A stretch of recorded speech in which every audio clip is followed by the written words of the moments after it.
Hello dear students, class 8th के students को मैं आज एक नया लेसन यहाँ समझा रही हूँ, फूड फॉर थॉट। ठीक है, तो इसको हम पढ़ते हैं कि how food is essential and important for all of us. Food हमारे लिए कितना ज़रूरी है, बेसिक रिक्वायरमेंट है, हमारी बॉडी की बेसिक नीड है। देखिए, India is home to around 190.7 million undernourished people.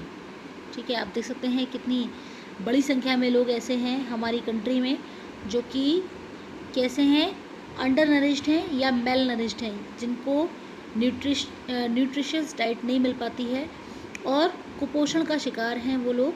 क्यों? क्योंकि खाना जो है उनका पूरी तरीके से न्यूट्रिशनल डाइट उनको नहीं मिल पाती है, किसी भी वजह से कह सकते हैं कि due to poverty, due to bad condition, economical problems भी बहुत सारी होती हैं जिसकी वजह से वो अच्छी तरीके से सर्वाइव नहीं कर पाते हैं।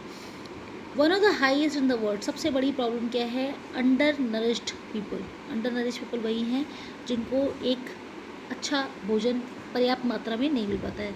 चलो, read on to find out about the government of India's initiative to provide nutrition to school children। अब हम यहाँ पे गवर्नमेंट की तरफ से लिए गए एक इनिशिएटिव के बारे में देखेंगे जो कि जिसका कि एक लक्ष्य है कि मैक्सिमम चिल्ड्रन को या ज़्यादा से ज़्यादा बच्चों को भरपूर पोषक तत्वों वाला खाना प्रोवाइड कराया जाए। यहाँ पर एक तरीके का डिस्कशन है, एक डायलॉग है, एक डायलॉग फॉर्म में लिखा गया एक चैप्टर है यहाँ पे। तो आप देखेंगे कि यहाँ पे दो गर्ल्स हैं, वो आपस में बात कर रही हैं। तो चलिए इनका कम्युनिकेशन हम देखते हैं। The first girl is Tina and the second girl is Gina. Okay, now what Tina says, listen carefully. Hi Gina, having lunch, can I join you? Tina is asking to Gina कि आप कैसे हो, lunch कर रहे हो, क्या मैं आपको ज्वाइन कर सकती हूँ? Jeena says sure, why not, बिल्कुल। I have yummy food today. Yummy refers to tasty. मेरा जो फूड है बहुत ज़्यादा टेस्टी है, डिलीशियस है। Would you like to share? क्या तुम शेयर करना चाहोगे, मेरे साथ खाना खाना चाहोगे? Tina says I would love to मतलब डेफिनेटली, वाई नॉट, मुझे बहुत अच्छा लगेगा। Speaking of food, have you heard about this wonderful program called the midday meal scheme, MDMS? क्या तुमने MDMS के बारे में सुना है, जो कि एक प्रोग्राम है जिसका फुल फॉर्म है मिड डे मील स्कीम? तुमने इस स्कीम के बारे में सुना है जो कि गवर्नमेंट ने लॉन्च की है? The government started it to motivate children.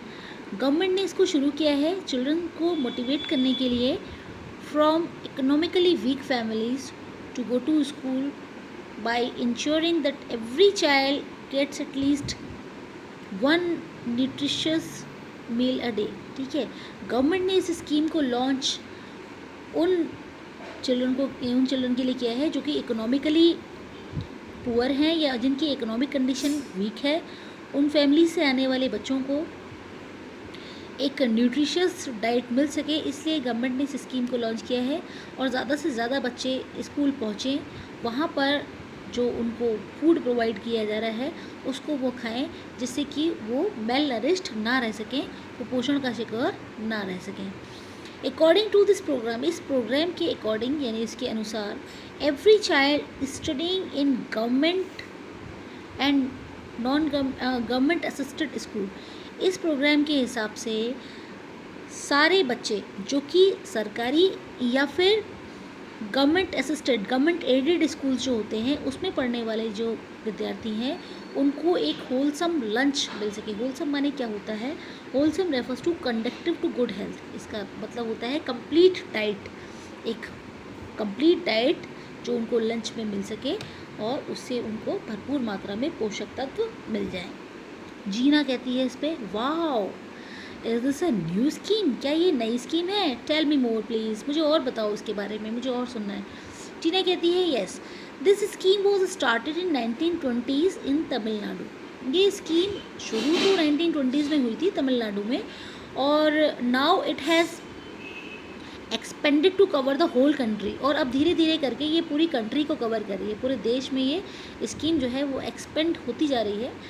This scheme help children gate A nutritious diet. और ये स्कीम बच्चों को हेल्प करती है न्यूट्रिशियस डाइट मिल पाने में, while motivating them to go to school, और इसी के साथ उनको मोटिवेशन मिलता है स्कूल जाने के लिए भाई, क्योंकि जब वो स्कूल जाएंगे तो स्कूल में ही मिड डे मील प्रोवाइड कराया जाता है। There are so many children in our country who can't afford a proper meal. हमारे इस कंट्री में, हमारे देश में ऐसे बहुत सारे बच्चे हैं जो कि अच्छा खाना अफोर्ड नहीं कर सकते। Hence getting education is of low priority to them as compare to eating well, क्योंकि सबसे पहली जो हमारी बेसिक नीड है भोजन हमारे यहाँ जो होता है सबसे बड़ी बेसिक नीड है। अगर ये फुलफ़िल नहीं हुई तो definitely we will not be able to survive, हम सर्वाइव नहीं कर सकते हैं। तो सबसे पहले भोजन की प्राप्ति होना हमारे लिए बहुत ज़रूरी है। तो यहाँ पर एक न्यूट्रिशियस डाइट प्रोवाइड कराई जाती है स्कूल में। तो इन लोगों के लिए पढ़ने से ज़्यादा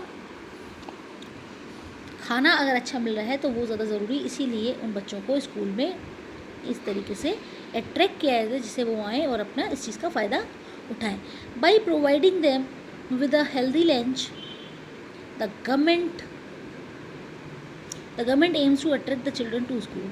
लंच प्रोवाइड करने के थ्रू उनका मेन मकसद क्या है, ज़्यादा से ज़्यादा बच्चों को स्कूल की तरफ अट्रैक्ट करना एंड प्रोवाइड देम नरिशमेंट, और उनको पोषण प्रोवाइड कराना for both the body and the mind, जिससे कि उनकी बॉडी और उनका माइंड दोनों अच्छी तरीके से एक्टिवेट हो सके, दोनों अच्छी तरीके से पावरफुल बन सके। जीना कहती है what kind of food is serve to the children. अच्छा, किस तरीके का खाना उनको सर्व किया जाता है। टीना बताती है कि the children are served a balance diet, उनको बैलेंस डाइट मिलती है, यानी कि संतुलित आहार जैसे कि ग्रेन्स हैं, अनाज, लेंटिल्स होता है दाल, जो दालें होती हैं उसके लिए, एंड वेजिटेबल्स, यानी कि एक संतुलित एक बैलेंस डाइट उनको प्रोवाइड कराई थी as per there nutritional requirement. जैसी जैसी न्यूट्रिशनल रिक्वायरमेंट होती है, आवश्यकता होती है, उसके हिसाब से उनको भोजन प्रोवाइड किया जाता है।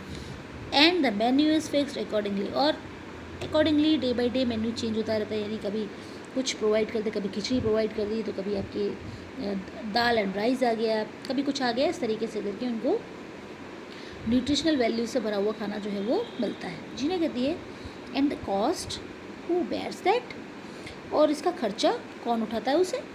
जीना कहती है the central and state government share the cost of the mid day meal scheme. Central और स्टेट गवर्नमेंट दोनों मिलके इस मिड डे मील का खर्चा उठाते हैं। In fact as the state government have tried to rope in well established NGOs, असल में या वास्तव में अगर देखा जाए तो हमारी जो राज्य सरकार है हैव ट्राइड टू रोप इन का मतलब है टू कॉन्टेक्ट करना, वेल एस्टेब्लिश्ड NGO की फुल फॉर्म होती है नॉन गवर्नमेंटल ऑर्गेनाइजेशन, ठीक है, गैर सरकारी संस्थाएं जो होती हैं उनके साथ में इनका टचअप रहता है, उनके साथ में इनका कांटेक्ट रहता है इन गवर्नमेंट आपके सरकार का, एंड चैरिटीज़ टू, इसके अलावा चैरिटेबल ट्रस्ट वगैरह जो होते हैं उनसे भी ये लोग कांटेक्ट करते हैं, जिससे कि ज़्यादा से ज़्यादा मात्रा में बच्चों को सुविधा मिल सके।